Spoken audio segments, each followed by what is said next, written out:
shows that mineral sector's contribution to export the same year stood at 11.16 billion naira, representing 3.38% of the 330.01 billion from the non-oil sector and 0.13% of total export of 8.53 trillion naira.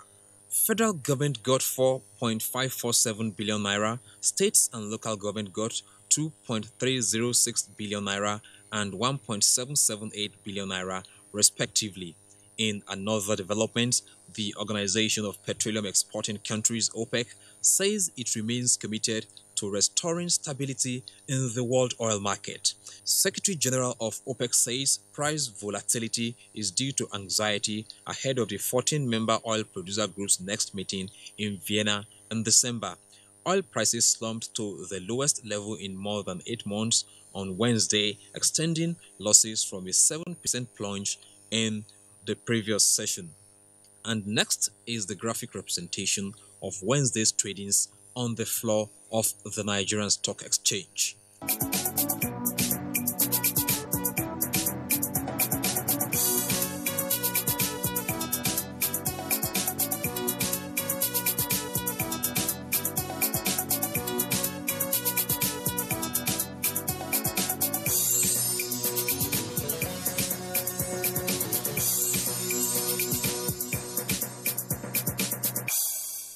With business news, I'm Kunle Adeyeye. All right, thank you very much, Kunle, for the business package. Next for us now is a review of the front pages of some of today's newspapers.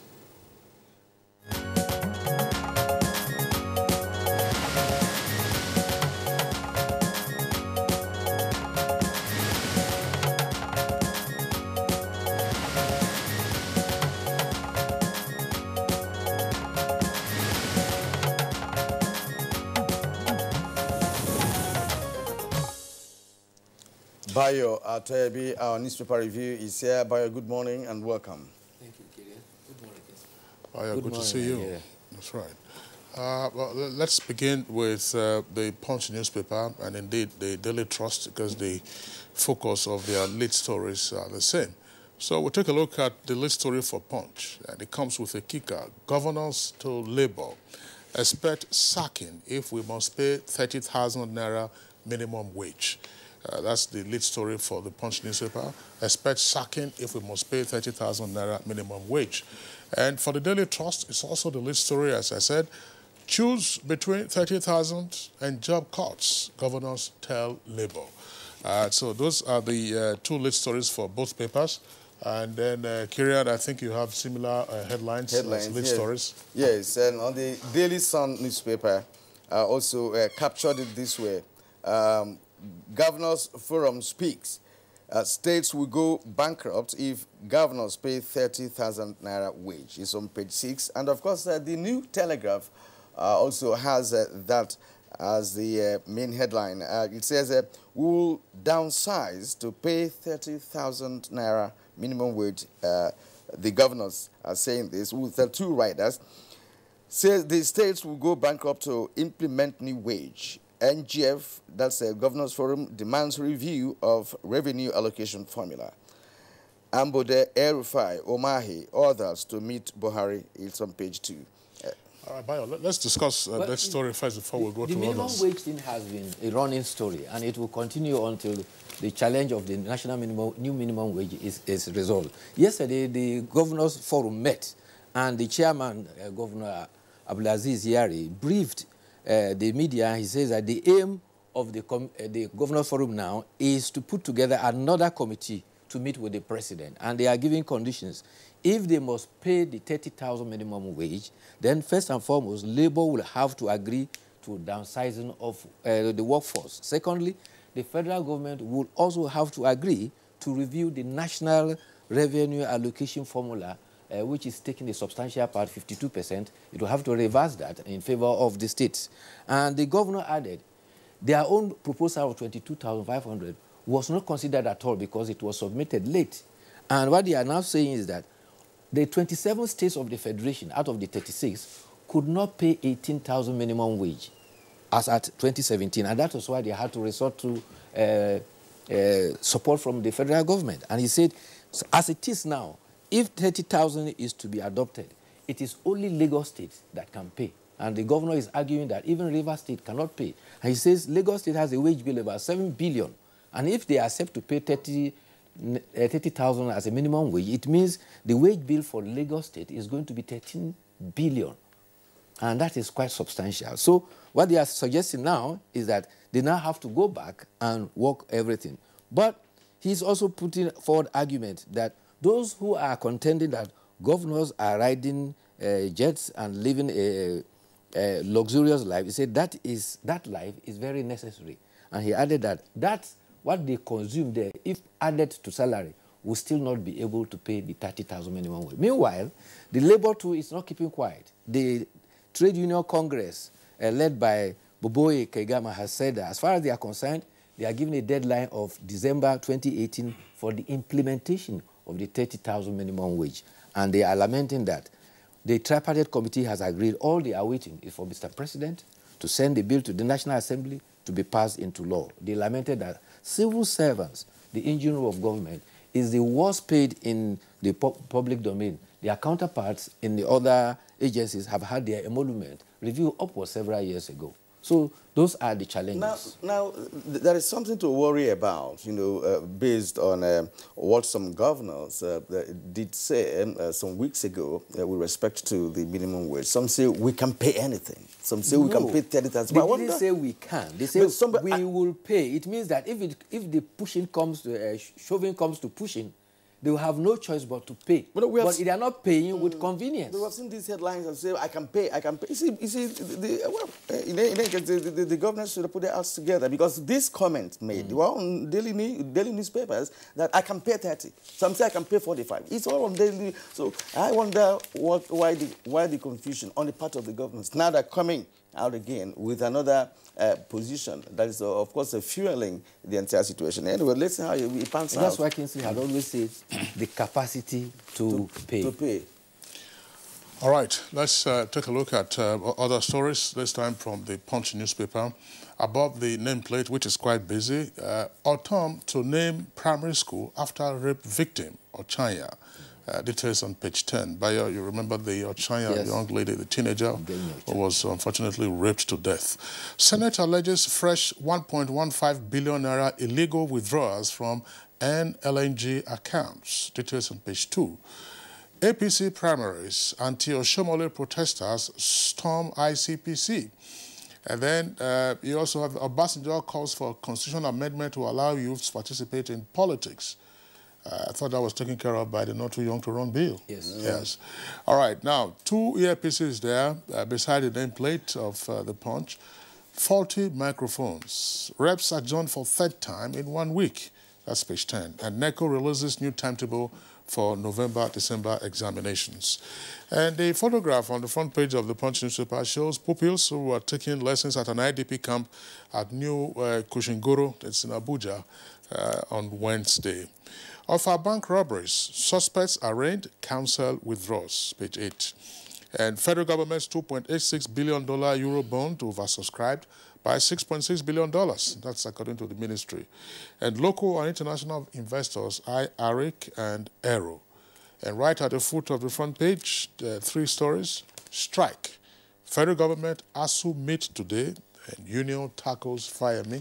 That's the governor of Ekiti State. Family accuses Lagos Hospital of causing asthmatic patient's death. And ICPC to arraign sex for Mark professor on Monday. That's the professor who was fired from Obafemi University. Okay, let's just run through some other headlines on the Daily Sun. But besides the nameplate of the Daily Sun, alleged fraud, ICPC to probe Oshomole is on page 4, with their rider pledges to look into petitions as APC dismisses protest. Now, 1,110 dead as cholera ravages 29 states. It's on page 6. And, of course, the photograph you see there is women and children during a medical outreach organized by the Nigerian Army Corps of Artillery, Kachia, Kaduna State. That was yesterday. And now, below that, Deputy Sokoto Deputy Governor resigns to contest against Tambuwal, his principal. It's on page 39. Bio. Yes, there is a very interesting development. Nigeria may be on the verge of producing its own helicopter by the end of next year. The National Agency for Science and Engineering Infrastructure, NASENI, has given it this indication. They had a presidential directive to produce a made-in-Nigeria helicopter through reverse engineering technology. And this process, reverse engineering technology, requires the agency to liaise with agencies that are manufacturers of the helicopter. It's a way of partnering, understudying, copying, and modifying to domesticate and manufacture the helicopter. Before now, NASENI had actually produced drones which have been used. But the executive secretary of the agency, Professor Mohammed Sani Haruna, says that they are working with the National Agency for Civil Aviation to ensure that the safety and the precision requirement of aviation are not compromised, so that it will be of high precision. Yes, actually, I was privileged to cover an event organized by NASENI sometime this year, where they presented the first jet engine that was produced. You know, they have other sub-agencies under NASENI. Now, they did that with SEDI, you know, Science Development Equipment Institute in Enugu, in collaboration with other engineers, you know, who work under NASENI. So that was when they presented a jet engine, which they, of course, tested, although it didn't fly, you know, but it was tested for people to see the possibility of going further, advancing on that. So this issue of producing a helicopter is a further development, yes. The other story, though, that I'd like to draw attention to is the Federal High Court in Uyo has declared the seat of an Akwa Ibom legislator vacant and directed the State House of Assembly not to recognize him as a member. Honorable Idongisien Itwen, he represents Itu constituency, had actually defected from the People's Democratic Party to the All Progressive Congress. And now, before the expiration of his tenure, he now, in a preemptive suit, went to court to stop the speaker from declaring his seat vacant. But eventually, it backfired. The court ruled that Honorable Itwen is to vacate his Itu State constituency seat, and also order is to restrain the speaker of the Akwa Ibom State House of Assembly from recognizing him as a member of the House, and it has also ordered INEC to conduct a by-election. However, Mr. Intua's lawyer has indicated that he's going to appeal the ruling. Consequently, you see that this is the era of migration, defecting from one political party to the other. But Section 68(1)(g) of the Constitution is the basis for which people feel safe to defect, particularly where there is a division within the party and where there's a faction or otherwise. Now, the situation has been that people actually occasion division or faction to justify their defection. So that has been a big challenge, and carpet crossing has become a prelude to general elections in Nigeria. All right. Bayo, thank you very much. If you were to ask me what the situation is with regard to the jurisprudence on party defection and then what the consequences should be in line with the provisions of the Constitution, my response will be, I don't know. And this is simply because what we have seen since the advent of the Fourth Republic in 1999, those provisions of the Constitution have been observed more in the breach. There appears to be no uniform position on what happens to a party member who is in the legislature, for instance, and then crosses the carpet, you know, to another political party on the alibi, as you have said, of whether contrived crisis within the party or otherwise. And this is in spite of the fact that there are judicial decisions on what should happen. And the conflict, you know, that should occur is not necessarily at the local level, but usually, if you like, at the commanding heights of the political parties. But yet, if you were to go around the country today, as it has been since after 1999, you would find persons who have defected, but who are still retaining their seats.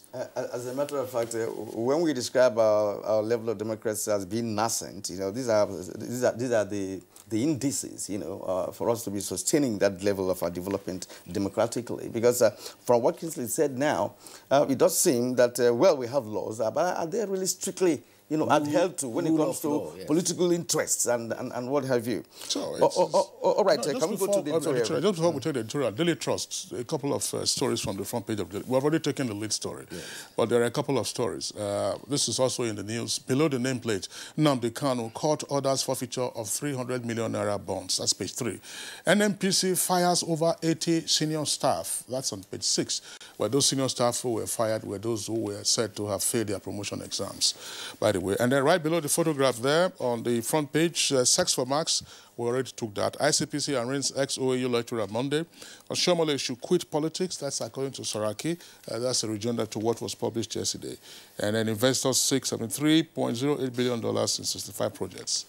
Okay, can we go to the editorial now? The editorial for today is taken from New Telegraph, and it is on the current ASU strike, finding lasting solutions to varsity strikes. The continued silence of the federal government on the ongoing nationwide strike by ASU that has paralyzed academic activities in government-owned universities across the nation in the last 2 weeks is worrisome. I just took one of the major items. It is unbelievable that Nigeria's public university system had, in the last 19 years, been shut down for more than 4 years as a result of strikes by ASU, causing colossal damage to the sector. But of course, Bayo has told us a short while ago that action is being taken. That is a meeting scheduled for today to meet with ASU officials. Yes, there is a meeting scheduled today, but what the editorial is saying that between the year 1999 and this year, 2018, a period of 19 years, if you put together the period that ASU has gone on strike,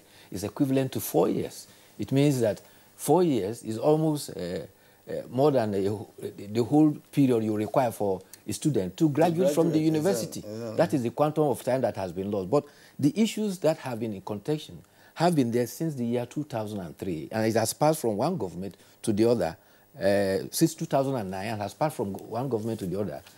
Some measures were reached in 2013, but it was, again, not complied with. And then latest, now we have 2017. In the main, the issues are that the ASU are demanding are payment of unearned allowances. They want a sum of about 2 trillion to be paid for maintenance of the university, because that is what the Federal Ministry of Education is saying, that if they are to go by ASU's demand, it means that they would have to provide for 2 trillion for universities' maintenance, and that is more than what is required for the capital budget of the federal government every year. So it's quite substantial. But the other issues that are outstanding include increasing the age of retirement from 65 to 70 years. There was also a NUPEMCO. It's supposed to be a university kind of pension institution that is supposed to be established. These are the issues. But the Federal Ministry of Education say that rather than ASU coming to the negotiating table, they tend to use the carrot or the stick of strike all the time. And negotiations are not achieved on the pages of the newspaper, so they should come to the negotiating table. They are meeting this morning. Let's hope that they will all be wary of the fact that they also are parents and they have children in the universities, and our academics are suffering. All right. Bayo Atoyebe, thank you very much. Again, this is part of the confusion that we have around in our environment. ASU is on strike. If you take a look at those issues that are the foundation for the current industrial action, and even in the past, they say the federal government is owing them end allowances. Are state governments also owing the state universities end allowances? Is the federal government the employer of the lecturers who are in state universities?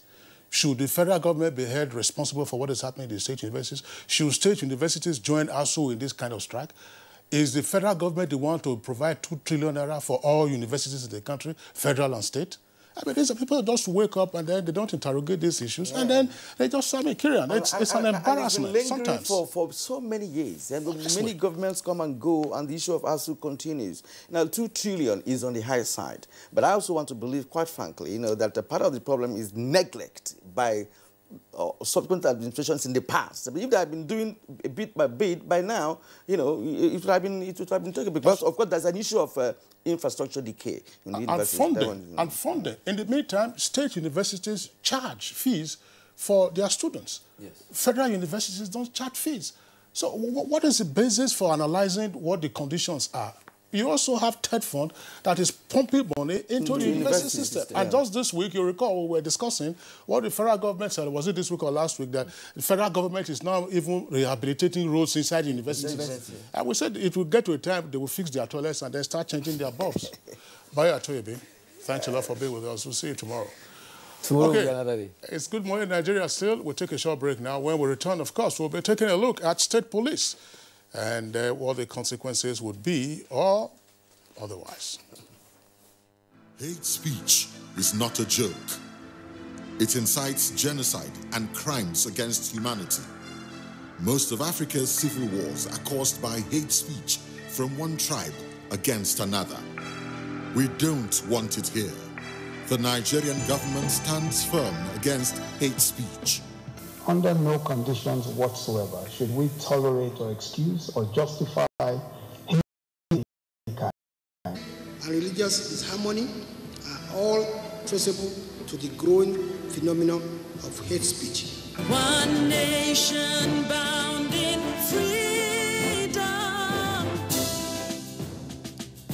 peace and unity. Nigeria, one nation, one people.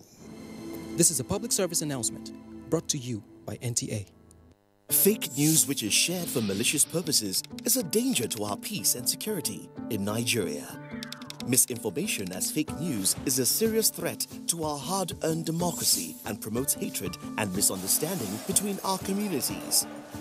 We are all responsible for stopping the spread of fake news in its tracks. So, always check the source and credibility of any news item. Say no to fake news. This message is brought to you by the Federal Ministry of Information.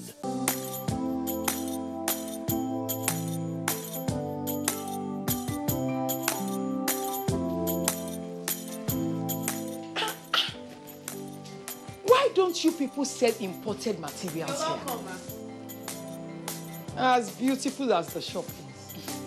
Auntie, buying foreign goods does not help our economy. Neither does it boost local production. And the good thing is Nigerian-made products are high quality. And to make Nigeria great again, that is why I only sell made in Nigeria products. Because change begins with me. I'm convinced. Change begins with me too.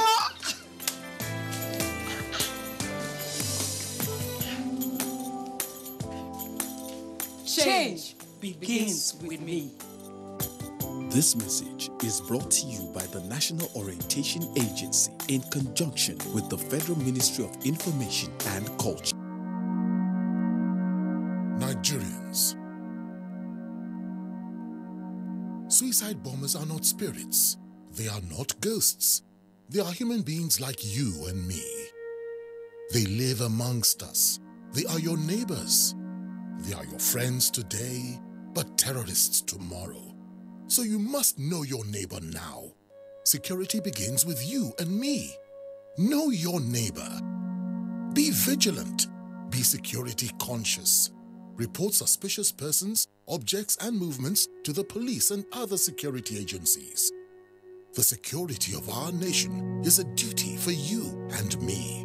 If you see something, say something. Nigeria, unite against terrorism. This message is brought to you by the Federal Ministry of Information and Culture.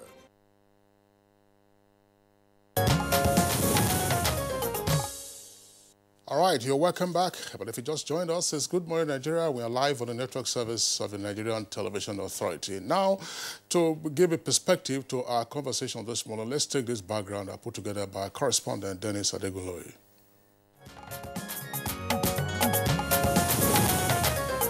It is an issue that has been a major topic of discourse in recent times, right from the executive and legislative arms of government down to the ordinary citizen. One cannot deny the security challenges the country has faced, and one can equally not deny the strides made by the Buhari administration in tackling insurgency and criminality in the country over the last few years. However, with the vast land space that is Nigeria and the overstretched Nigerian police, is this a time in the nation's history to vamp up the conversation on state policing. Nigeria needs community policing at this time. The police can't cover everywhere. I mean, when they have the community police in the community, they can attend to situations even before the police come around. It's very, very essential. We need it. Yes, community policing is something that is a welcome idea, but it needs to be checkmated so that it will not fall into the hands of the wrong one, because in some state governments use it against their opponents. So if there should be a policy by the National Assembly in order to checkmate it, the criteria for the community police, I think, is a welcome development. So that in our society today, you are seeing so many things that are happening, a lot of insecurity. It would be very good if community policing can be implemented, most especially the vigilante group, because most especially in a community where I actually live. So I discovered that those guys, those gentlemen, so they always intrude into some houses, rob them, cut away with their things, collect their phone and the rest. Even, especially if you close very late going home, so you discover that you are not going home with confidence until you actually entered your room and lock your door. Even sometimes, even if you are inside your room, there's still no assurance, you understand, until they break. Community policing is a good idea, but the people, that is the community people, should be trained, because they lack experience in policing. So they should be trained so that they will know the art of policing and what it takes to maintain security. Everybody should be involved in the security situation. Everybody should be security personnel. Aside from community policing, I think that the people in the community should be well conscientized. There should be a proper sensitization of the security situation in the area. The people in the community should be involved in it. There is need to overhaul the entire security system. One, in intelligence gathering, in equipment, then providing the necessary things that will enable the police to perform well, then information gathering, communication between the police and the community, the people. Police should interact with the people. By that means, they can be able to gather information that will be necessary. The merits and demerits of state policing will be what guests on Good Morning Nigeria will address shortly.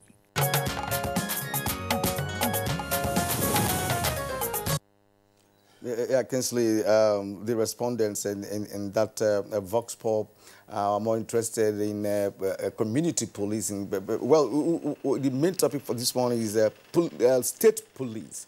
And we know that, well, of course, when you establish a state police, that the community will benefit from it. And by extension, because it's bringing the policing closer to the people. Yeah, there's no doubt about that.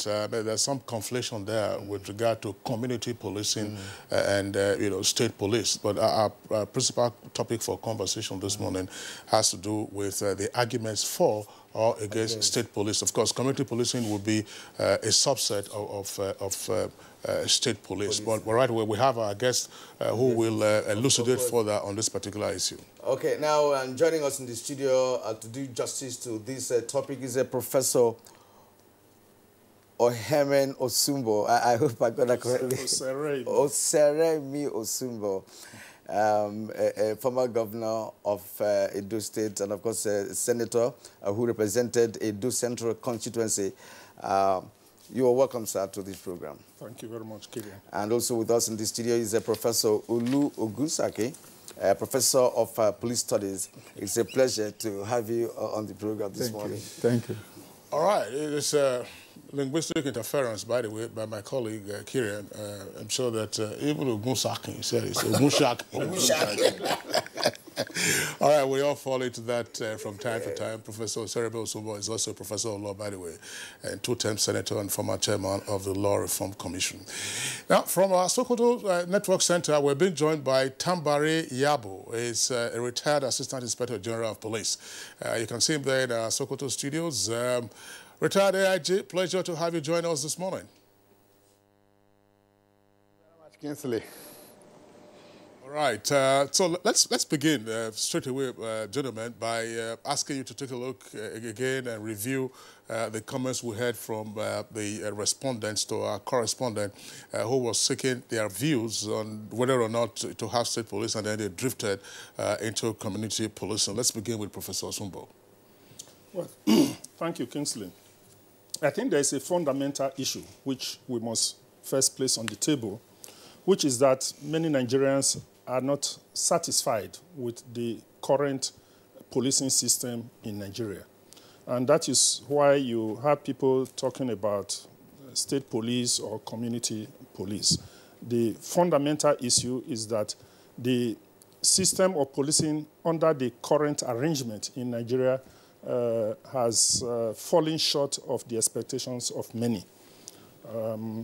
So there are attempts to fashion out what would be most suitable for us in Nigeria.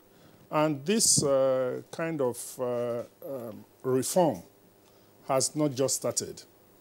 You recall that in the First Republic, under the 1960 or 1963 Constitution, there was provision for native authority police, which essentially was to make policing possible at the local level and involving local people. But that was fraught with a lot of abuses. In fact, an elder statesman, Alhaji Tanko Yakasai of Kano, I have read him on a number of occasions decrying the abuse to which he was subjected to under the native authority police system, that he was arrested not less than 44 times. And so he's somebody who is definitely against that kind of arrangement anymore. Again, during the IBB period, Babangida's period, he introduced a policy which is akin to community policing, whereby the police in every state draws its membership, rank and file, predominantly from people from that state, which, again, was an attempt to ensure that policing at the state level is conducted by people who are familiar with the terrain, who are familiar with the environment, who understand the language, who understand the people and their social mores. But again, that was subjected to certain abuses, and I don't think that it was continued with the same fervor that happened under the IBB regime. Now, in the democratic dispensation, there is this urge, this demand, proposals have come to the fore again. And the fundamental issue now is that, and against the background of demands for true federalism, is that in a federal system in which there is a state legislature that is empowered by the Constitution to make laws for the peace, order, and good governance of that state ought to have police to enforce the laws passed by its State House of Assembly. The current situation is an anomaly whereby a State House of Assembly passes a law for the state but requires federal police to help enforce and implement that law. Something is wrong with that arrangement. So that is why we have this call for state police. And as you said, the issue of community policing is a subset of that. What that means, essentially, is that you draw on people who are from that community, that environment, and charge them with policing.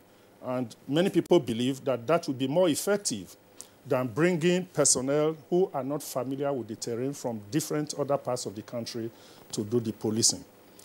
But maybe as we get along in this debate, yes, I can say that we can have an amalgam of the two. You can have a system where there are people from other parts of the state who are conducting the policing also within a state. You can call them the federal police under the federal system, and then the state police with the community police coming up within the state police arrangement. All right, thank you, Professor Osumbo. We'll return to you. I just picked one of the things that you mentioned here, which has to do with Nigerians not being satisfied, with the current policing system. And Professor Ogunshake, as a nation develops, its challenges grows along the same line with attendant security issues as we experience today in Nigeria. What's your own opinion with respect to our state police system? Thank you for inviting me here this morning. One of the biggest challenges we have in Nigeria compared to other countries is that we talk so much about these issues and we don't really have a fundamental understanding of what constitutes a state police. And then I think the question we need to be asking our audience is this: why do you need a state police? And most people will tell you that we need a state police because of the increasing crime and all these issues. Then you need to ask yourself another fundamental question: why do we have crime? And the reason you have crime is because of high rate of unemployment that leads to poverty. Hence, you need to start looking at this solution and asking, if it's high rate of employment and poverty, then state police is not your answer. It's governance. If you have a good governance that look into those bits, you cannot come in and introduce state police to deal with your unemployment issues. And then when you now look critically at these two issues, you have state police. What are they supposed to do? They're supposed to stem the tide of crime.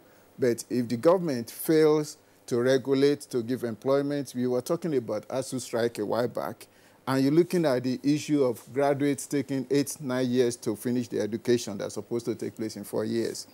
You have a mass group of people unemployed. They start deviating to all these 419-year-old bits. Then state police is not going to stop that. You need to create employment first. Then state police can come in. But at this point, Nigeria is not politically ready. We are not matured. Because what we practice in Nigeria is called regional politics, where you have different ethnic groups demanding their rights, and then you want to introduce state police, and then you need to ask yourself another question, because it's through these kind of questions that you get the answer and you start working on the necessary interventions. You need to ask yourself now, imagine that you're a Fulani man living in Abia State, and you have state police comprising of indigenes of Abia State. What is the fate of that Fulani man? These are issues you need to ask yourself. The present issue we have is you have your police council that is made up of all the governors, including the police service chairman and the inspector general of police. The state governors have the opportunity to raise issues.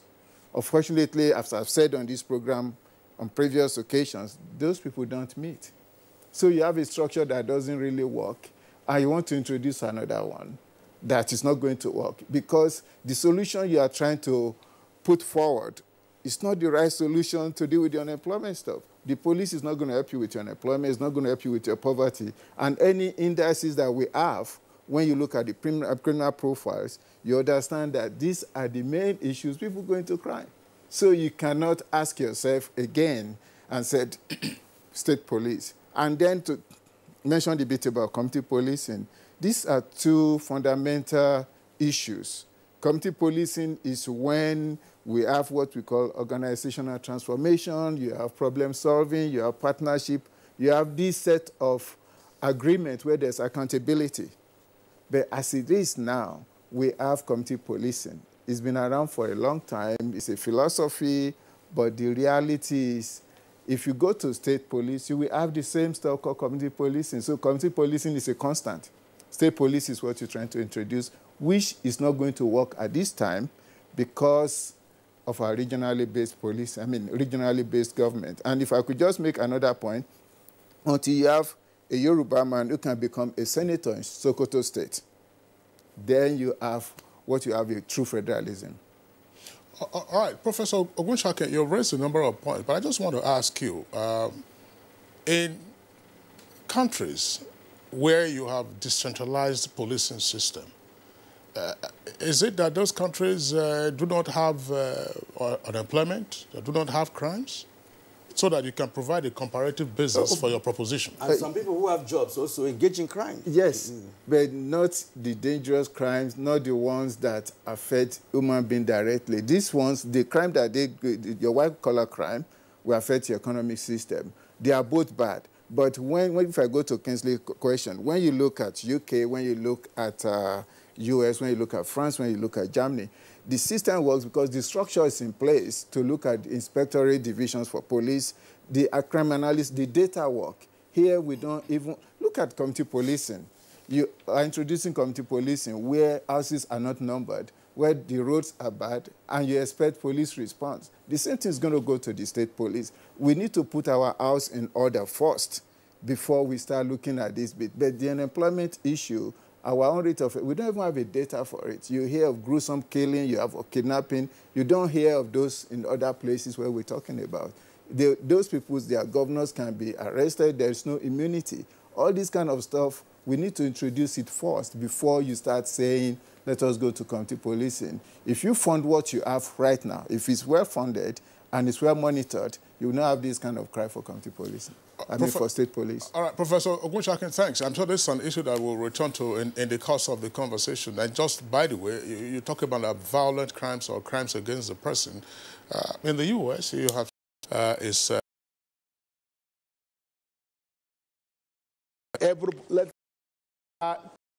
trying to find solutions to your problems, to your criminal problems. For instance, like I was telling you, there were these killings going on by members of NURTW in Ibadan. And community policy demands that the natives, members of the general public in Oyo State, join hands with the police through meetings, through any other thing they can do together to find a solution. Maybe the members of the public should give information to the police as to the whereabouts of all these people who are perpetuating these crimes all over the place. And by arresting them, the police and the public have partnered together and have found a solution to the problem. So it has nothing to do with making sure that all the policemen in Oyo State are Yoruba men. That's the first impression I wanted to correct. Secondly, I want to say that this community police, this creation of state police, definitely people are not satisfied with what the police do today. But you cannot hold the police responsible for all their inefficiencies today, definitely. Do they have the requirements? Do they have the equipment? Do they have... I was in South Africa for peacekeeping, and I know that what I saw there, way back in 1989, in each police division, there were at least 5 vehicles, patrol vehicles, including a Caspia. A Caspia is a vehicle that is armored, completely armored. It can go inside small rivers. It can go on top of mountains. It has 27 gears, 1 up, 1 down, until you count 27. And you cannot easily use any weapons against it. It carries up to 15 policemen at a time. So have we made provisions for this type of things so that the efficiency and effectiveness of the police is improved? No. Secondly, if we are talking of the provision of arms and ammunition and other, investigative requirements that the police require in order to succeed, you have we have a long way to go in this country. We must, for instance, make sure that the police have the working tools they require to succeed.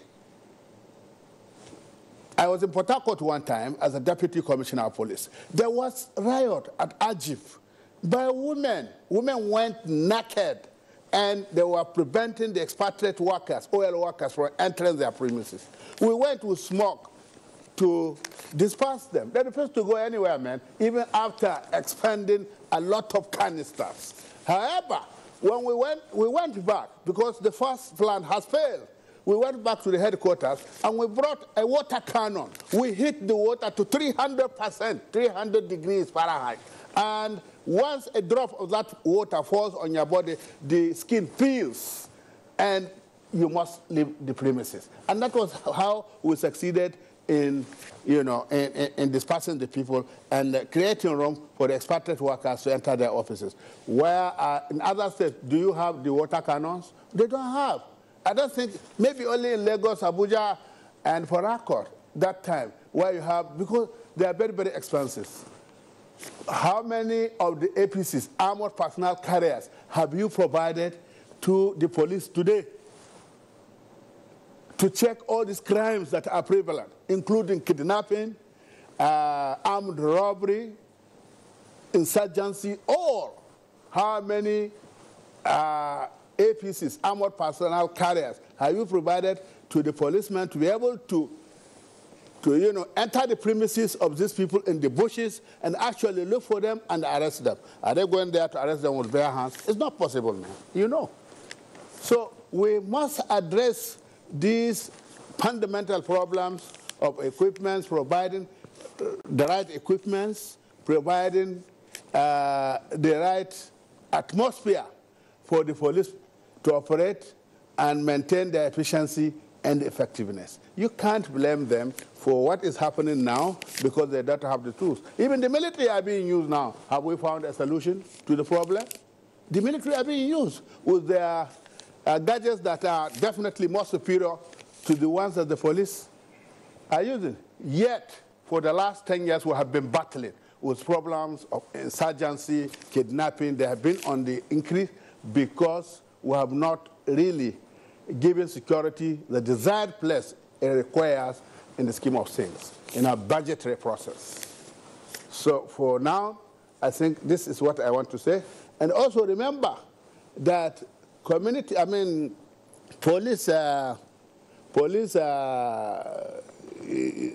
state police, remember that during the First Republic, we had the state police, definitely. Even during the Second Republic, in the Southwest, there was the Awolowo policemen, those guys who wear short knickers. Now, the history of torture and human rights abuses have their roots in this NA police system. And that is what the present-day Nigeria police force has inherited from that arrangement. And that is why, till today, we still have traces of this torture and so on. Anything that comes to the police, must somebody be tortured before he will say the truth? Why can't we use modern ways? Why can't we use, for instance, instrumentation in the police? Why can't we use, instrumentation is a process whereby you use scientific aids to be able to know the author of a given crime. If the so-so-so and so-so-so has been committed, then, for instance, take the case of rape. If anybody goes to rape any lady, and if you use the process of instrumentation, there is this theory of exchange of materials. Once you commit a crime, you leave something there and you take away something. And once you are exposed in the lab to all these instruments, they will even see, maybe if it is a rape crime, they will see the lady's pubic hair on your own, glaringly clear on microscopic examinations. So all these things are not there. When you will go on international peacekeeping, we see all these things on the ground. So please, let the government and let the good people of Nigeria provide for the police equipment to enable them work very well. Why are they doing very well then? When they go for international peacekeeping, they do very, very, very well. And everybody, including the developed world, they continue to press us for coming maybe first or the best in any. No, all right, thank you, retired AIG Tambari. We have to pause you there for us to touch other aspects of this conversation, but we will definitely return to you because you've been there. You have a better understanding of a policing structure and what it should be. We shall come back to you.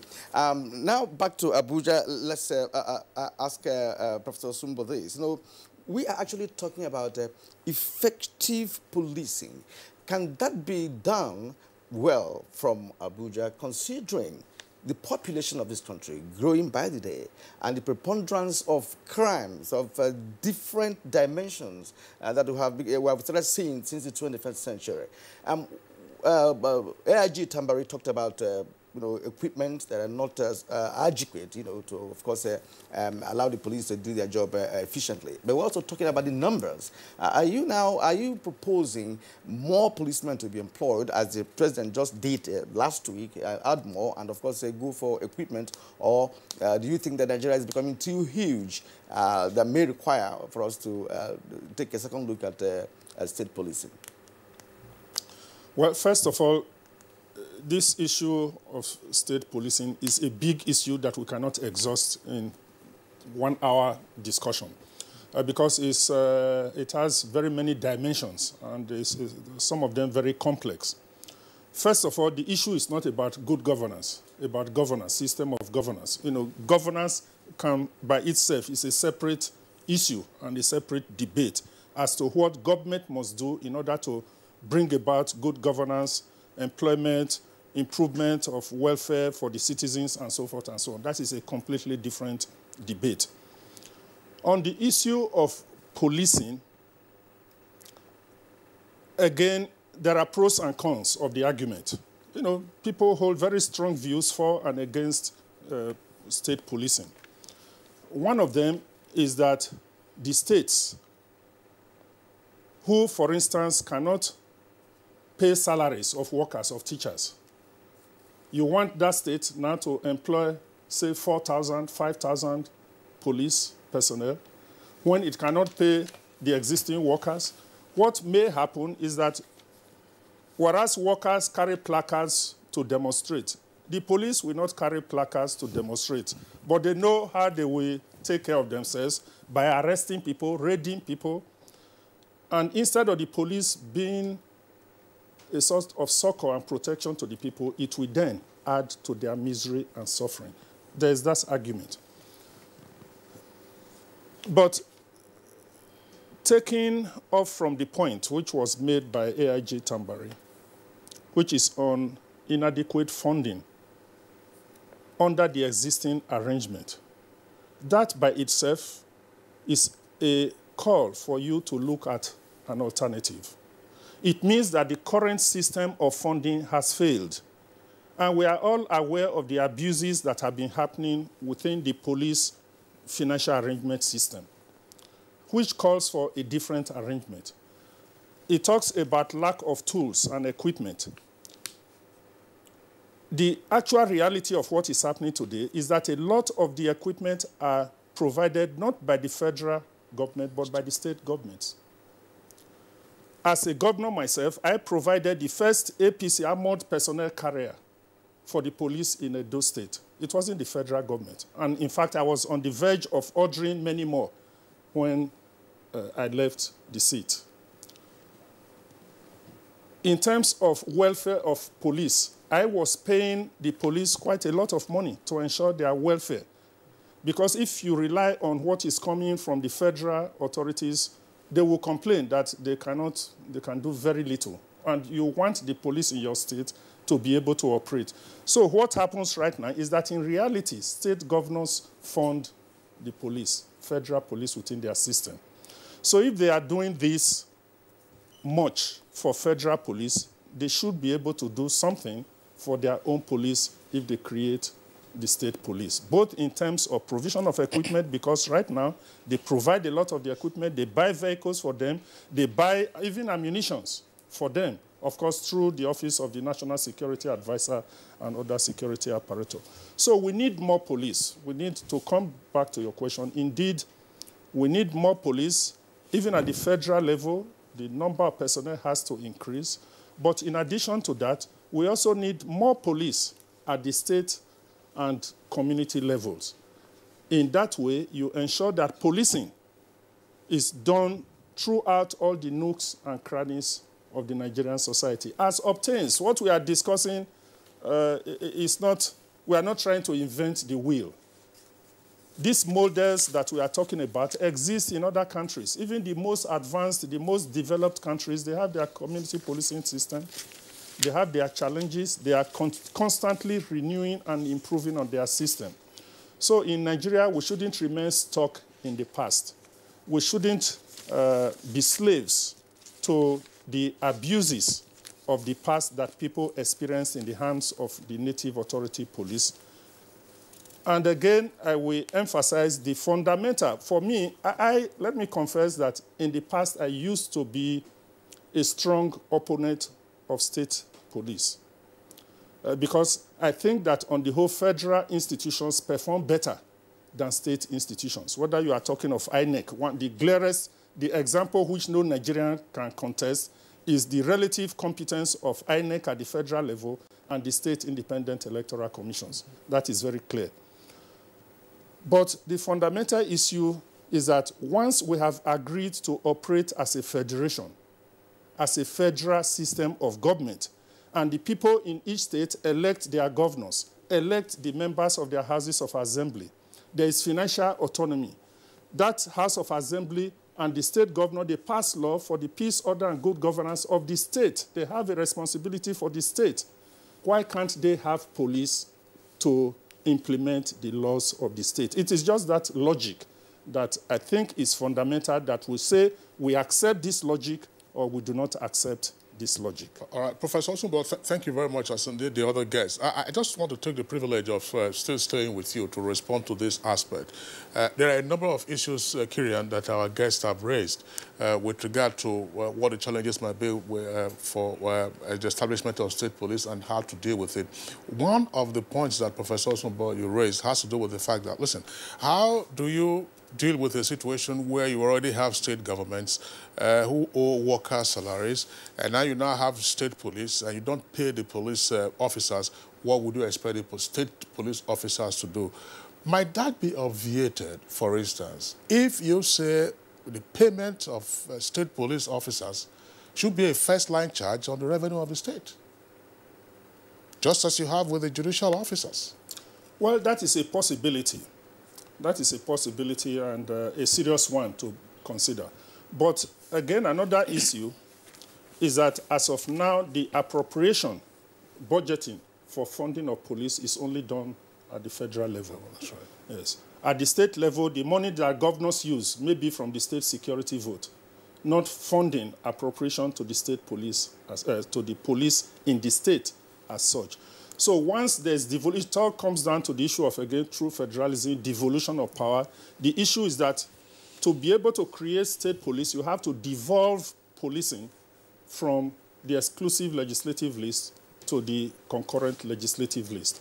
And once you devolve and not transfer that responsibility or part of the responsibility from the federal government to the state, then commensurately, you transfer the resources, the funding from the federal government to the state government. So the state government is not going to incur the totality of the expenditure from its existing pool of funding.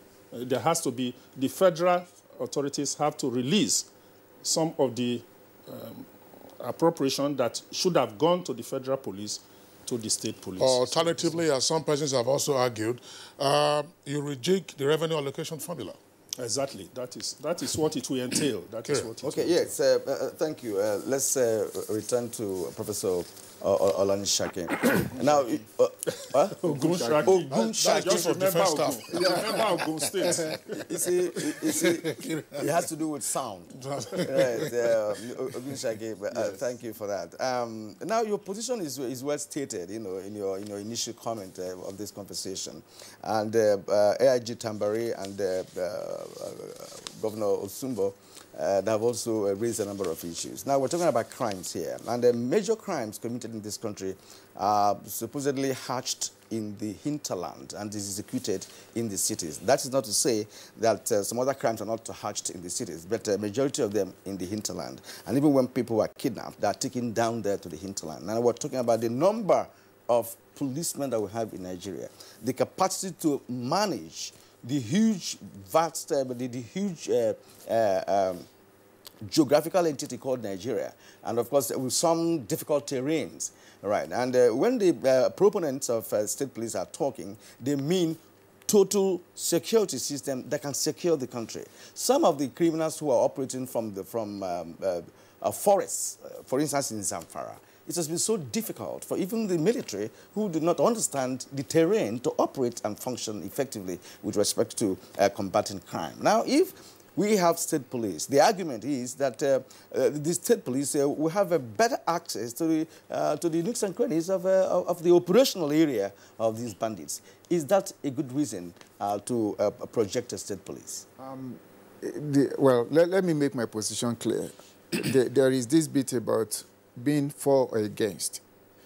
I'm neither. I'm not against, because if you meet the criteria, the structures are in place, then state police is good. But because we don't have the structure in place, we are not ready. What are those structures? And those structures will involve good management, the budgeting, supervision, accountability, the oversight have to be working. Presently, the oversight is not working. And for instance, you go back to that point, you have a position where you have the inspectorate divisions that does not do any inspections. And then when we now talk about increasing the number of police officers, the issue is not increment in the number. What we need to start looking at is introduce technologies that can assist to combat some of this crime. You talk about the difficult terrain. When you look at professionalism, when you look at other countries, you don't have to come from particular state to police a particular. It's about being professional, about being trained, about being given the adequate equipment and being trained to use those equipment. As it is now, I will not say that we have the best police in the world, but based on our issues, based on the challenges we face, if they are given more support, then we can go a long way. And it's about support. And the kind of support we're looking at is about resourcing the organization. So they have enough resources. Then the management, the way it's set up originally, you have your zones, you have zonal AIGs, you have the CPs that comes from different areas, but they are professionals. And I think for us, is when you look at the community policing aspect, is when the society, the community, then partner, as the AIG said, with the local police. But as it is right now, you need to fund the police, you need to support the police, and then you need to introduce other mechanisms. It's not just a numbers game. You need to modernize the police. That's the bottom line. Modernize the police, they will do a great job. All right, Professor Ogunshakin, thank you very much. We have, of course, not unexpectedly, a number of tweets that have come in from our viewers. Kieran, let's go through those tweets now, and thereafter we'll take a short break and return to continue with the conversation. Manasseh Musa has this tweet. Now, it's long overdue, according to him. Time to include it, namely, that's state police in the constitutional amendment, except we are not interested in proper policing. All right, Haniku Kenneth says, one disturbing issue about state policing is if it is left in the hands of greedy rulers inherent in our society, it might be counterproductive. And Onoye Victor tweets, our problem is not the population of the police. Policing is gone scientific and professional the world over. It is the attitude to work and lack of patriotism worrying our police. Our present-day policemen, according to him, are traders. All right, and Aminu Inua says, perhaps we may have some irrelevant insinuations regarding state policing, but it is the only remedy. Timothy Adedeji, on a relative level, I'm okay with state policing, but we should ask ourselves the following questions. Are the cabal in the police hierarchy willing to sacrifice their Egunje? Meaning, no more that on the road. Egunje is the greatest challenge in policing Nigeria. Well, Mike Anyako says, the state of policing in Nigeria is not all excellent. Kudos to the Nigeria Police Force on its present performances, despite multiple challenges which the general public doesn't take a look at, but will always condemn the police. No adequate quarters, no vehicles, no superior gadgets, etc. Aminu Inua tweets, again, it says, you may find it amazing to know who are the civilian JTF. Civilian JTF is everybody's task. Thus, state police will bring the vital connection between the police and the society. There is currently a wide disconnect between the police and society. Now, from Festus Akimboyewa, he says the surge of many heinous crimes in Nigeria and the inability of the federal police to contain these heinous crimes is disturbing. Time to introduce state policing into our policing system, because it appears now to be the only solution to all these security challenges facing us. Dele Jack Solomon, truly, if state police can work in other civilized societies, it can work in Nigeria. But the problem with Nigeria is that when good ideas are borrowed for implementation, the features that make that idea work where it was copied will be negatively doctored to suit personal, party, cabalistic, and even sectional interests. All right, now, Ahmed Gambo Ibrahim, how effective is the federal policing that we are talking about state policing? The mind of our politicians is not matured for all this. Now, Ayola Tawhid Adeni tweets, state policing is a very good idea, but it needs to be checked to avoid abuse. Now, from Aminor, he said our state government we don't provide them with what they demand. And this is from Vincent Udechuku. It says, public expectation is for a policing system that is all-inclusive, that would not marginalize the ordinary man and is not elitist. All right, Ayola Tawhid Adeni, state police is very good development, but it needs to be checked to avoid abuse by the state governors. Motola Jabo tweets, now, if you want to solve crimes, you should go back to traditional institutions and empower them constitutionally and grant autonomy to the local governments. I assure you security in our communities will be better. And now, Victor Ohiosumwa, he said, in view of the recent security challenges in the country, the need for the establishment of state police has become imperative. The fear of abuse by state authorities should be taken care of by providing safeguards in the law to check such abuse. Saving lives is more important. All right, Kerry, and those are the set of tools that we take. In the meantime, we've got a short break now. When we return, we'll continue with the conversation with all our three guests, two with us in Abuja and one in Sokoto.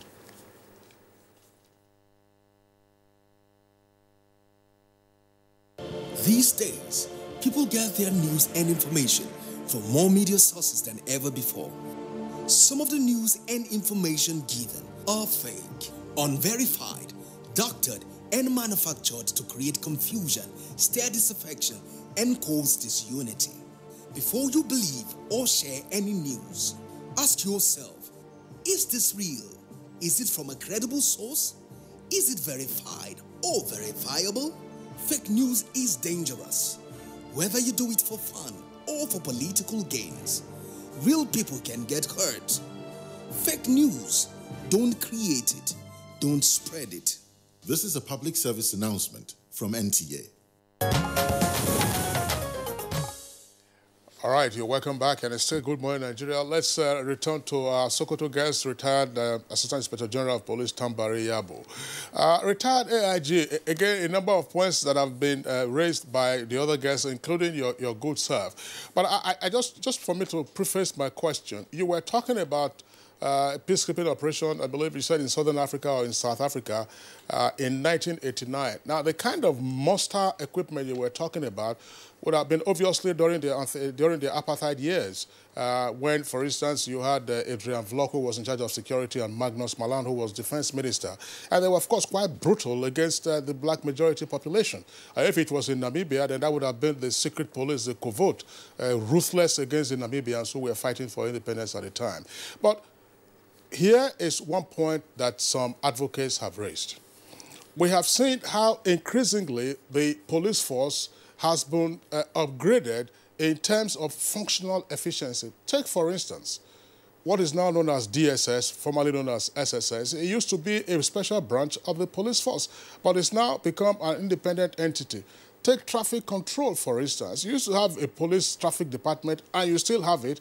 Out of that, you had the so-called traffic wardens. I'm sorry, this is without necessarily trying to be insulting to them. The so-called yellow fever, according to Fela, when it came about in the 1970s, and on and on. And you have also seen the Federal Road Safety Corps come on board. State governments also have their own traffic control agencies. LASMA came about in Lagos in 2001, 2002, and then you're having this functional efficiency. And people are asking the question, if all of these have happened on account of the increasing complexity of our country and, of course, obviously population growth, as Kirian earlier mentioned, why then should it be a challenge to have state police, in addition to having the federal police, and then properly delineating their jurisdictional competencies? Thank you very much, Kinsley. Well, I'm not against having state police.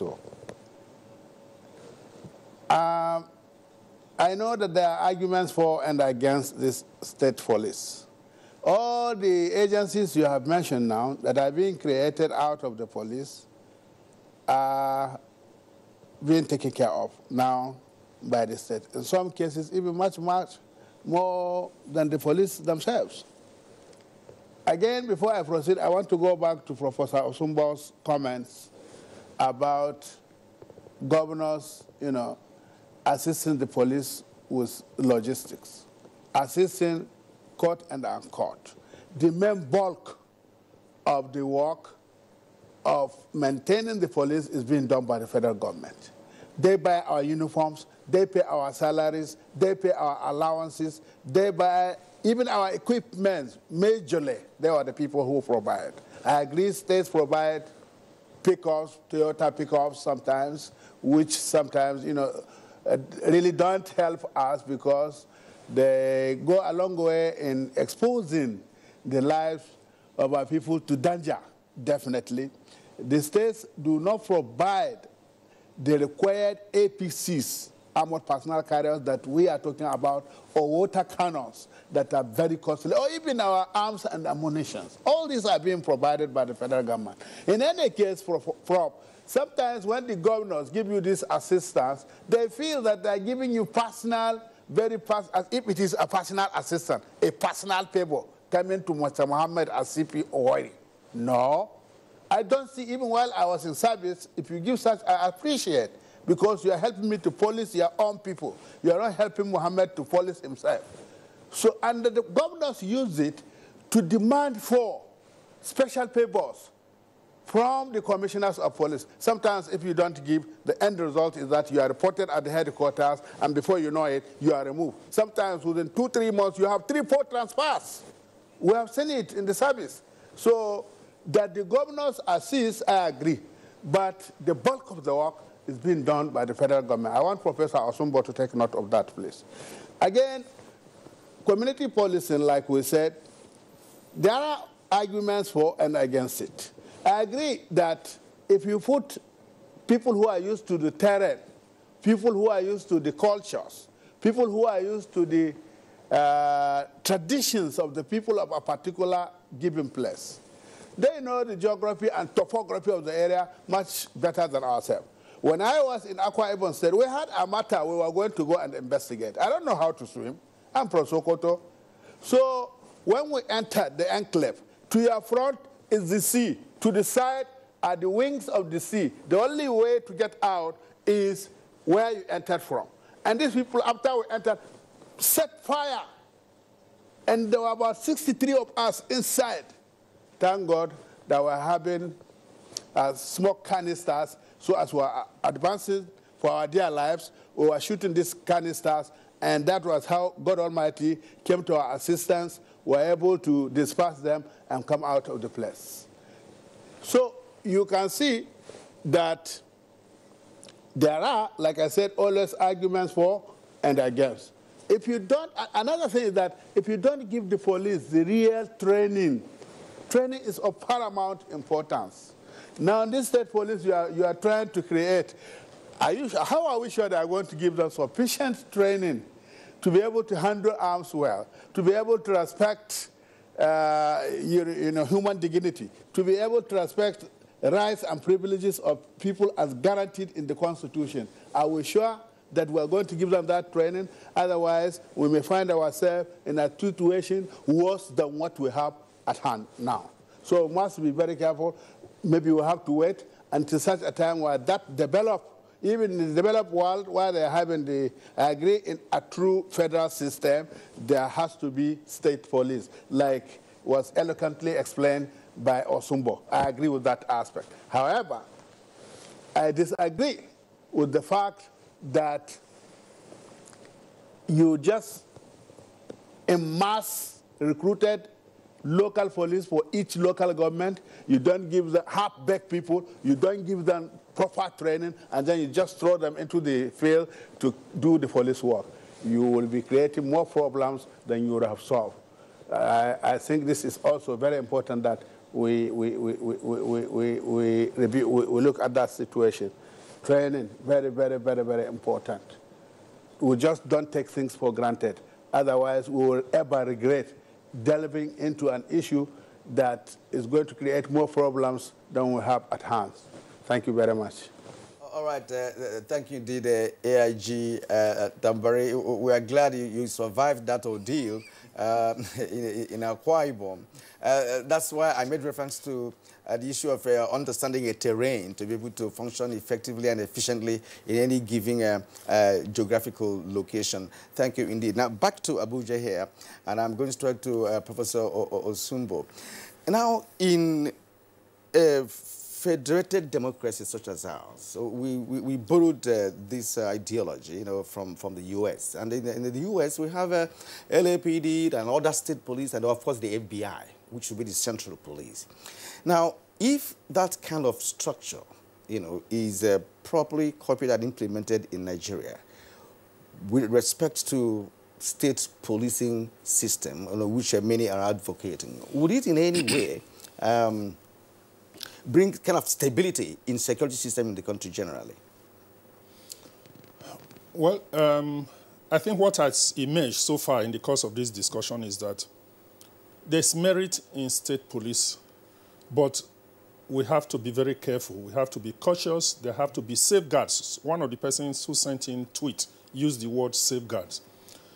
And we are already seeing that in the bill, which the Senate, I think the Senate it passed first reading recently, whereby they have introduced safeguards in the area of appointment of the head of the state police. I am not ready at this stage to say whether those are effective. The provisions of the bill are satisfactory, but it's an attempt to ensure that the Commissioner of Police, for instance, is not at the beck and call of the state governor, that there are checks, there is overriding oversight by a federal authority. So if there are state police commissioners or state governors that are abusing the system, then there's an authority at the federal level to call them to order. And Dr. Osadolo talked about... Professor Osumbo, you're giving me a doctorate this morning. Thank you very much. Okay. In which area? You are. In the area of jurisdiction, because that is one area that bothers me, that people are not really talking about. It's not enough just to say create police or devolve the power from federal to state. Having done that, you still have a lot more work to do. How do you spell out the jurisdiction of the federal police and that of the state police? How do you avoid conflict between the federal police and the state police? For instance, in the area of procurement of arms and ammunitions, that will remain, hopefully, an exclusive federal matter, because you can't authorize 37 authorities to have the power to import arms and ammunitions into the country. So I imagine that there will still be one source of approval, licensing for bringing in arms and ammunitions.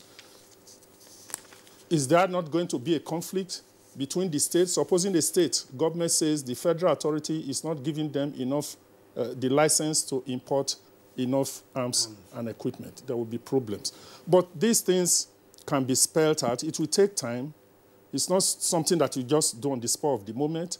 There has to be diligent planning in terms of the structure, in terms of the management, in terms of operational rules of engagement between the federal police and the state police, and in terms of discipline and training, just as the retired AIG said. So these things are necessary, but they have to be safeguards. They have to be spelled out sufficiently.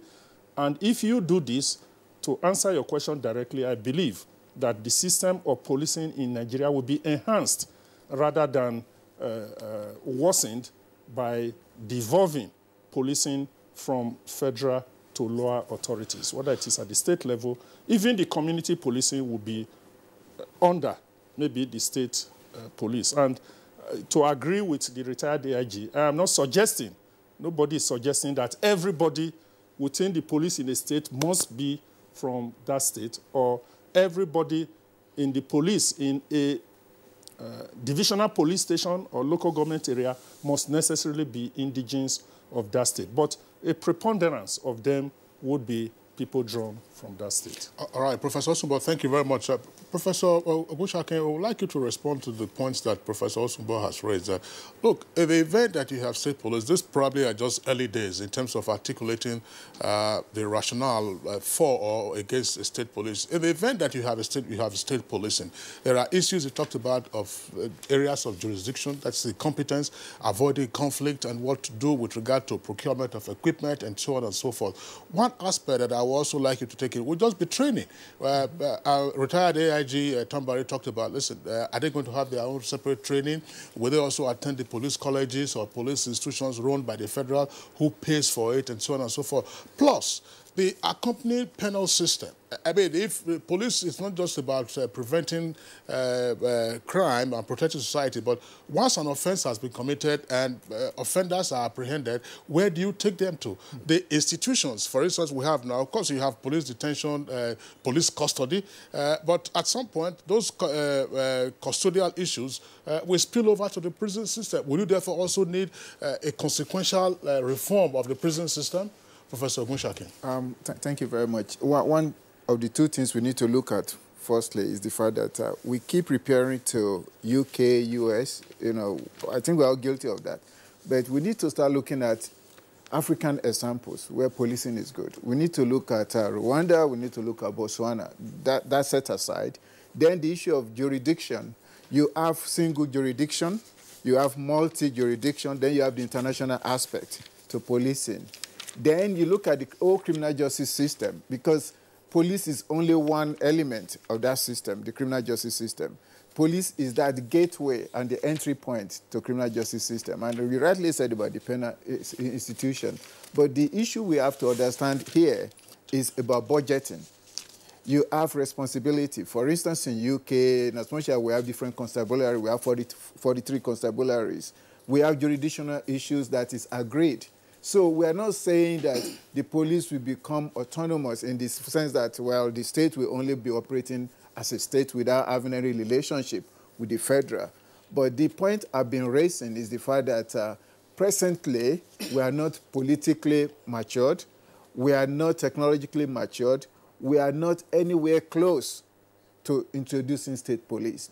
The present policing we have, for instance, you have a training department that is a federal training department led by an able DIG who knows what he's doing. Basically, is introducing other aspects of the reform in support of the Inspector General of Police.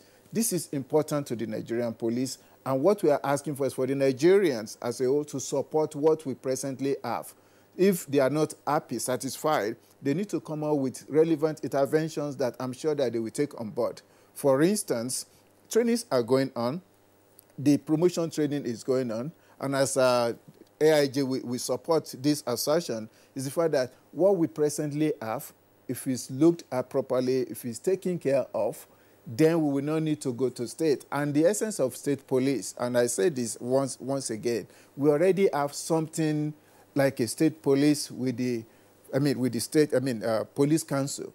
But if that works, you will not need this glamour for state police. And what the people on the tweet were saying, and I totally support a lot of what they were saying, is understanding that people are desperate, people are looking for a change. And this is that fundamental error. Just because one thing is not working, instead of you to look at it critically, to diagnose it, to look at where it's not working, you want to go into another realm that you are not even aware if that is going to work. Prof, I'm not cutting it short, but I want you to stress on this. You used the word maturity. We're not yet matured. And this word has been repeatedly applied whenever there is mutations for paradigm shift from one system to the other. Now, when can you now know that you are matured? And if you don't start a race, You know, how do we get to the end point? So, I mean, I want you to expand on the issue of getting matured to get into a new system. The maturity aspect is their criteria you need to meet. It's almost like you go into secondary school, you're going from secondary school to university, you have your entry requirements, you sit for JAM, you go through those. In our own structure, you have people, and I think it's been used, a good example that was put forward is the use of the state INEC share people that are being controlled, and in some states, it's the governor that nominates who is going to become the next, what do you call it, any local chairman or local chairperson. But the idea for us is if you cannot manage that, how can you then bring a police officer that will be at the beck and call of the governor? And we try to stay away from this funding aspect. Whoever pays the piper, basically. Well, Professor Ogunsekin, thanks a lot. In some of the latter points you just raised, you were returning again to the issues that Professor Osunbo had addressed, to say how, for instance, should you streamline the relationship between the federal police and the state police. The state police is not going to have overall superintendents. And then don't forget, we still have the Nigerian armed forces. So if the security situation or there's a lot of recalcitrance, some persons would argue that, listen, just as you have in the U.S., there's a National Guard. Yes, the National Guard, if a matter gets out of hand, the president calls in the National Guard. That's what General Ibrahim Babangida, as military president, tried to do. He tried to create a National Guard at some point. So these are the issues, but as it's been acknowledged, we can't possibly exhaust all the issues. We have a torrent of tweets that have come in. We'll run through this second set of tweets and then take one or two closing comments from our guests. Usman Bani Kantu Kirian, let's take these ones very quickly. Ordinarily, state policing under normal situation is good, but the major constraint is the issue of neutrality when it comes to discharging their duties. Now, Chris Simeon says state policing in Nigeria will be a welcome development. Our country presently is facing security threat. With the establishment of a state police, it will beef up the security situation, especially at the local level. Ibrahim Tudo, it's not community policing we need, but security agencies partnering with communities to solve crimes. Now, Ortega says state police will help stabilize the current breakdown in security situation across Nigeria.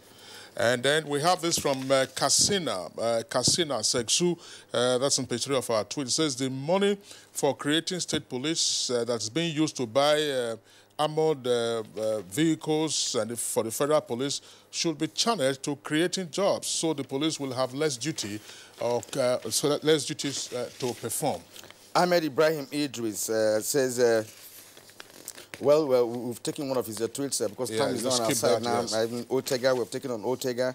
And then we have Uchenna Melody, who says, I agree to the fact that we are not politically mature to have a state policing system in place. So I think the already existing vigilante groups should be empowered effectively to effectively police the nation. All right, this is coming from Charles D. Now, state police should not be armed with ammunition, but equipped with various contemporary gadgets, communication gadgets, to enhance their operational efficiency. And Chris Simeon, government must be ready to put certain mechanisms in place that will make the agency functioning properly if it is established. This is coming from Joel Femi. Joel Femi tweets, I just want us to imagine how much the state police daily target will be, considering the current police officers on our streets and roads collecting compulsory taxes from commuters. All right, Abilahi Emeka Adedeji says, the retired IG of police has spoken extremely well. Matter of fact, no one has ever enumerated the reasons for the deficiencies of the current police. He says that as much as he has said this morning, we aren't ripe for state police. Efforts should be made to fix the current situation, current system for now. Goro tweets, now, state police doesn't mean that the state handles the policing. The police just needs to re-strategize to accommodate more and communities and cater for their own safety through engaging certain security measures like vigilante. That should be studied and captured. Yeah, Bala Mahmoud Gaidam, following the ongoing deliberations, one will be made to understand that what Nigeria needs is equipping the police, not introducing any native or state policing. Now, Ahmed Idris tweets, it says, police are the strongest security for any country, but let the federal government give them the necessary welfare and then abide by the laws of the country. All right, I have from Charles D here, state police should mostly work in area of intelligence gathering, community-based policing, which may help the general security architecture in national defense. All right, we have a lot more from Charles D, but let's go very quickly now to Zlatan. Zlatan, that's the Twitter handle. Professor Ogunshakin is right. Modernizing the police and funding it adequately means we are ready for state police. Now, Jonah Uke says, state policing will only work when the right policy and structures are in place. Anything short of this will just be putting policing in the hands of state big guns who will use it to foster their interests. Ozemena Obembe tweets, now, federal government should not contribute to the funding of state police. The states that can afford to finance their state police 100% should be allowed to do so. It will encourage others to toil the path of self-reliance. Well, those are the tweets that, Kiran, those are the tweets that we have. Let's appreciate our contributors and indeed viewers for tuning in. Very quickly, going to our Sokoto Network Center, if we have the connection to retired AIG Tambari Yabo. Well, we are pressed for time, so very briefly.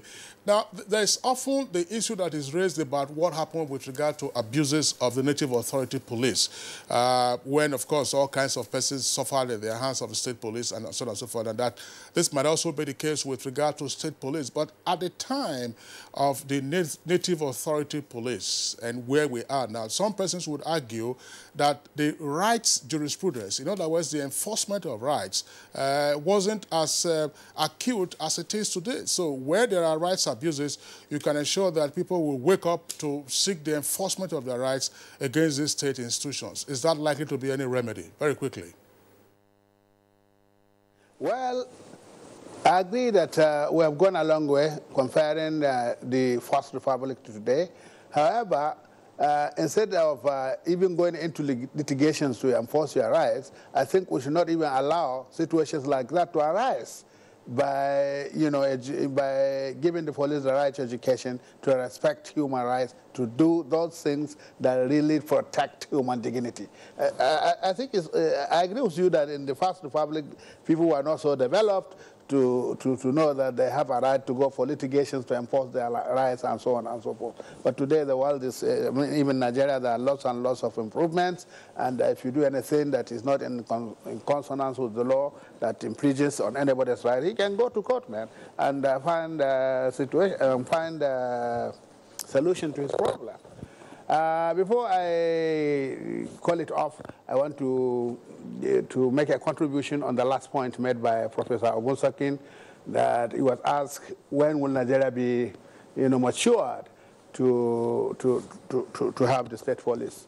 I think the explanation one can best give is just by way of assisting Professor Ogunsakin, is that time when the right atmosphere has been created by the government and the right working tools and materials provided, and the police improve their efficiency and effectiveness so that they have people's confidence. When you see those things happening in all the states of the Federation, people are having some measure of confidence in the police, then you can say that we can now begin to think of true federalism. We can now begin to talk of state police. Thank you very much. And we also thank you indeed, retired AIG Tambari. You've been very strong on this topic, and of course, as a professional, I know you're retired, but I'm sure your ideas about policing did not retire with you. We thank you immensely for your contribution all the way from Sokoto Network Center. We've been speaking with Tambari Yabo, retired Assistant Inspector General of Police. And here in Abuja, in the studio, we've been hosting Professor Osumbo, former distinguished senator, two-time senator, and of course a former governor of Edo State. We thank you indeed for being here this morning and sharing your thoughts with us on this topic. And the man whose name posed some difficulty to me, Professor Olu Ogunshake. I got it now, right now. All right, okay, thank you. Thank you. We appreciate you for coming this morning. All right. Now, let's now join the Meteorological Agency for the weather outlook for the rest of today.